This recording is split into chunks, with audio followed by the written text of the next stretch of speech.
Hello guys, मैं कोमल कुमारी WCS ITI के channel से बोल रही हूँ। ये माद माध्यिका बहुलक परिसर विचरण प्रसरण गुणांक मानक विचरण तथा विचरण गुणांक है। इस टाइप के क्वेश्चन जो है ITI में भी एक क्वेश्चन दिया जा रहा है, रेलवे में भी दिया जा रहा है और SSC में भी दिया जा रहा है। इस तरह के क्वेश्चन हर कंपटीशन एग्जाम में पूछा जा रहा है, इसलिए मैंने सोचा एक वीडियो आप लोगों के लिए प्रोवाइड कर दूँ।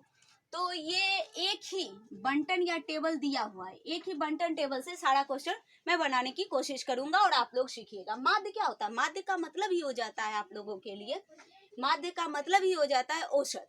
माध्य का मतलब ही क्या हो जाता है? औसत या समांतर औसत। माध्य निकालना ही है तो उसमें क्या हो जाता है? औसत हो जाएगा या समांतर औसत हो जाएगा। जितनी भी संख्या दी हुई उन सारी संख्याओं को ऐड कर लेंगे, उसके अंकों के योग मतलब संख्याओं का योग बटे अंकों की संख्या बराबर माध्य या औसत या समांतर औसत कहते हैं। तो इसको निकालने के लिए क्या करेंगे?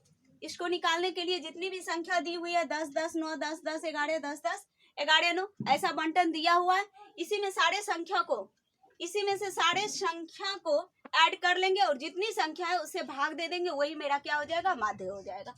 तो इसमें से क्या करते हैं, देखिए आप लोग, जितनी भी संख्या है अगर लिखना चाहते हैं इसका सूत्र तो लिख लीजिए, संख्याओं का योग बटे संख्याओं की संख्या। माध्य बराबर क्या होता है? संख्याओं का योग बटे संख्याओं की संख्या। अब हम निकालते हैं संख्याओं का योग। निकालने के लिए 10 + 10 + 9 + 10 + 10 + 11 + 10 + 11 + 9 करेंगे। और संख्या कितनी है? 2 2 4 2 6 2 8 1 9 है। तो इसमें क्या करना है? 9 से भाग कर देंगे। इसको ऐड करने का तरीका बताती हूँ। 10 10 दूना 20 10 दिया 30 10 चौक 40 10 बचे 50 हो गया मेरा ये संख्या। उसके बाद बचने के लिए क्या बच रहा है? 11 दूना 22 9 दूनी 18। एक 18 और 22 को ऐड करेंगे तो क्या हो जाएगा? 18 और 22 को ऐड करेंगे 40 हो गया। तो पूरी संख्या को ऐड करने के बाद कितना आ रहा है मेरा आंसर? 90 आ रहा है। कितना आ रहा है? 90। और 90 बटा क्या कर देना है? 9 कर देना। तो इसका माध्य कितना आ गया मेरा? 10 आ गया। माध्य क्या आ गया? 10 आ गया। फिर से सुनो, माध्य बराबर क्या होता है? संख्याओं का योग बटे संख्याओं की संख्या होती है। माध्य बराबर क्या होता है? संख्याओं का योग बटे संख्याओं की संख्या होती है। संख्या क्या है? 10 10 9 9। ये पूरी संख्या को ऐड कर दिए, जितनी भी संख्या उससे भाग दे दिए और मेरा माध्य कितना निकल के आ गया? 9 हो गया। अब आपका बचता क्या है? माध्यिका। अब क्या बच रहा है आपका? माध्यिका। माध्यिका क्या कहते हैं? माध्यिका क्या होता है? माध्यिका को क्या करते हैं? बढ़ते हुए संख्या में, माध्यिका को क्या करते हैं? बढ़ते हुए संख्या में सजा लेंगे, आरोही या अवरोही बढ़ते या घटते संख्या में सजा लेंगे और उसकी बीच वाली जो संख्या होगी वही मेरा क्या कहलाता है? माध्यिका होती है। बीच वाली ही संख्या क्या हो जाती है? माध्यिका हो जाती है। अगर सम संख्या होती है तो दो संख्या को प्लस करके 2 से भाग करके माध्यिका निकालते हैं। अगर बीच विषम संख्या होती है तो बीच वाली संख्या स्वभावतः इधर साइड हो जाता है और बीच वाली संख्या निकल जाती है। तो उस तरह से हम माध्यिका निकालते हैं। पहले क्या करते हैं? माध्यिका का सूत्र ही हो जाता है बढ़ते मतलब आरोही अवरोही क्रम में संख्या को सजा लेते हैं। उसके बाद बीच वाली जो संख्या होती है वही मेरा क्या हो जाता है? माध्यिका हो जाता है। इसमें आरोही अवरोही जिस तरह से घटते क्रम में भी आप लोग सजा सकते हैं और बढ़ते क्रम में भी सजा सकते हैं। तो इसमें से सजाने के लिए सबसे छोटा नंबर कौन सा है? 9 है। कितनी बार है? 2 बार है, तो 2 बार लिख दिए। उसके बाद क्या है? 10 है। 10 कितनी बार है? 5 बार है। और 11 कितनी बार है? 2 बार है। और उसके बाद कोई भी संख्या नहीं, देख लेना है एक बार। अगर एक भी छूट गया तो बात खत्म हो गई, आंसर गलती आएगा। तो इसलिए इसको काउंटिंग करके देख लेते हैं। 9 संख्या पूर्ण रही है। 2 2 4 2 6 2 8 1 9 संख्या पूर्ण है। इसको बढ़ते क्रम में सजा दिए। बढ़ते क्रम में सजाने के बाद देखेंगे इसकी बीच वाली संख्या क्या होती है। बीच वाली संख्या इधर से 4 छोड़ दिए, इधर से 4 छोड़ दिए, तो बीच वाली संख्या मेरी क्या होगी? 10। यही मेरी माध्यिका हो गई। अगर सपोर्ट इसी क्वेश्चन में यहाँ 9 था, अगर 10 नंबर आ जाता, मान के चलो सपोर्ट डेट एक और 10 ऐड कर दिए तो यहाँ 10 संख्या हो गई। 10 संख्या हो गई तो क्या करना है हमको? इधर से 3 छोड़ देना। 10 संख्या हो गई, ऐसे 9 थी अब 10 हो गई। तो इसमें बीच वाली संख्या निकालने के लिए हमको क्या करना है? 2 2 4 को इधर छूट गया, 2 2 4 को इधर छूट गया, ये दोनों हो गए। दोनों को अब ऐड कर देंगे और 2 से क्या कर देंगे? भाग दे देंगे। उसके बाद जो संख्या आएगी वही मेरी माध्यिका होगी। घटते या माध्यिका का सूत्र क्या हो जाता है, घटते या बढ़ते क्रम में सजा देना है, मतलब जो बंटन या टेबल दिया हुआ है उसको घटते या बढ़ते क्रम में सजा देना है। उसके बाद जो बीच वाली संख्या होगी, उसके बाद जो बीच वाली संख्या होगी वही मेरी क्या हो जाती है, माध्यिका हो जाती है। समझ में आ गया, माध्यिका दोनों समझ में आ गया। अब बचा बहुलक। बहुलक, बहुलक उसे कहते हैं जिसकी संख्या सबसे ज्यादा होती है। बहुलक किसे कहते हैं, जिसकी संख्या सबसे ज्यादा होती है उसे बहुलक कहते हैं। लेकिन अब तो स्टैंडर्ड मतलब क्वेश्चन का टाइप चेंज होते चला। पहले बंटन या टेबल दे देता था, इसमें पूछता था बहुलक क्या हो गया, लेकिन अब इधर से क्वालिटी चेंज हो गई क्वेश्चन का भी। तो उसमें क्या कर रहा है, क्वेश्चन में माध्य और माध्यिका आपको दे देगा, उसके बाद बोलेगा बहुलक निकालने के लिए। ऐसा वाला फॉर्मूला कभी कभी आप किसी किसी ही जगह देखते होंगे, हर जगह नहीं देखते होंगे।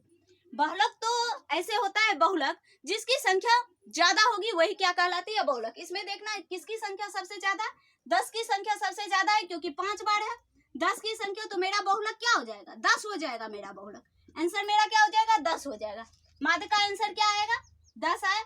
माध्यिका क्या आई, 10 आई। और बहुलक निकालने के लिए जिसकी संख्या सबसे ज्यादा है वही मेरी बहुलक होगी। अगर क्वेश्चन में बंटन या टेबल ना देके डायरेक्ट पूछे माध्यिका इतना दिया हुआ है, माध्य इतना दिया हुआ है, तो बहुलक क्या होगा। तो इसका फॉर्मूला होता है बहुलक बराबर 3 गुने माध्यिका माइनस 2 माइनस माध्य होता है। बहुलक बराबर क्या होता है, 3 गुने माध्यिका माइनस 2 गुना माध्य होता है। इस पे भी निकाल के ट्राई कर लेती हूँ कि 10 आ रहा है आंसर या नहीं है, फॉर्मूला सही है गलत है।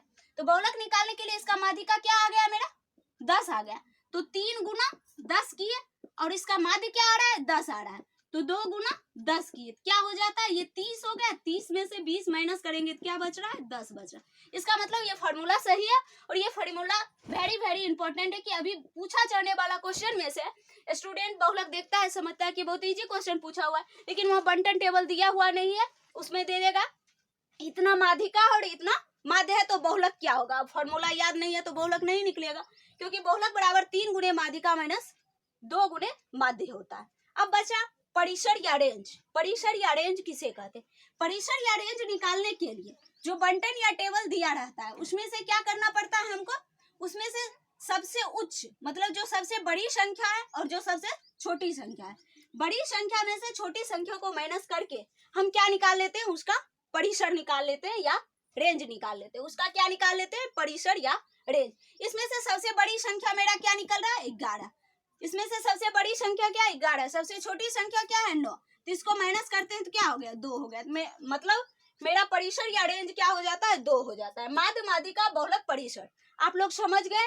और अगला दिन अगला पार्ट का इसका वीडियो दूंगा, उसमें विचरण प्रसरण, विचरण या मानक विचलन या विचरण गुणांक बता देती हूँ। ऐसे विचरण भी बताने की कोशिश अभी बता देती हूँ, 2-3 मिनट और लेगा टाइम। तो विचरण निकालने के लिए उसमें क्या किया जाता है, विचरण या प्रसरण निकालने के लिए पहले माध्य निकाला जाता है। माध्य निकालेंगे संख्याओं का योग बटे संख्याओं की संख्या।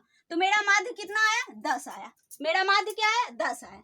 जो माध्य वाली जो बंटन दिया है उसमें माध्य वाली संख्याओं से माइनस करते हैं, माइनस करके जो संख्या आती है उसको स्क्वायर करते हैं, स्क्वायर करके ऐड कर देते हैं। उसके बाद जितनी संख्या होती है उससे भाग दे देते हैं, वही मेरा क्या हो जाता है, विचरण हो जाता है। सीख लीजिए आप लोग, काहे छूटेगा।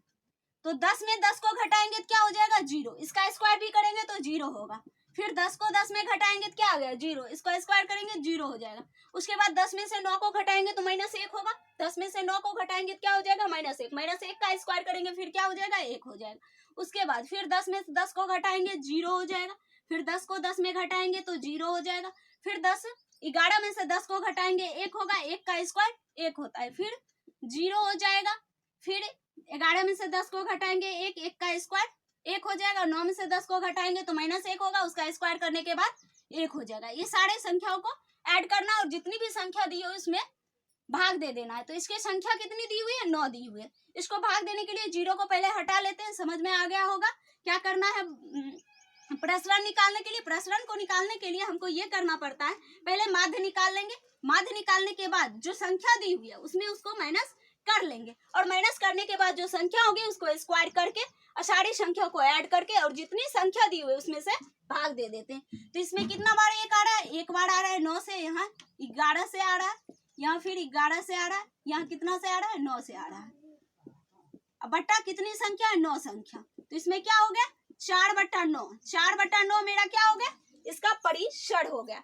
4/9 मेरा क्या हो गया, प्रसरण हो गया। 4/9 क्या हो गया, प्रसरण हो गया। परिसर निकालने के लिए उच्च संख्या माइनस निम्न संख्या किए थे, परिसर 2 आया था। लेकिन प्रसरण या विचरण निकालने के लिए जितनी भी संख्या दी हुई है माध्य निकाल लेंगे, उसमें से घटा के उसका स्क्वायर कर लेंगे, उसके बाद ऐड करके जितनी संख्या दी हुई है उसमें से भाग देके जो संख्या आता है वो मेरा क्या हो जाता है, प्रसरण हो जाता है। उसके बाद मानक विचलन निकालने के लिए क्या करना पड़ता है, जो परिसरण मतलब जो परिसरण दिया हुआ है उसी का स्क्वायर कर देते हैं, रूट कर देते हैं, जिसका इसका फॉर्मूला क्या हो जाता है, प्रसरण। √100 प्रसरण। प्रसरण कितना आ गया, मतलब विचरण कितना आ गया, √100। 4/9 हो गया, तो इसका आंसर क्या हो जाएगा, 2/3 हो जाएगा।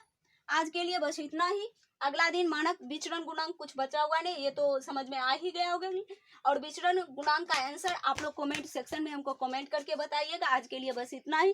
प्लीज अगर अच्छा लगा होगा तो लाइक जरूर कीजिएगा, अगर नहीं अच्छा लगा होगा तो डिसलाइक कीजिएगा। लेकिन जिन बच्चों को इस क्वेश्चन की जरूरत होगी वहां तक आप लोग शेयर की पक्का कीजिएगा। आज के लिए बस इतना ही। थैंक्स।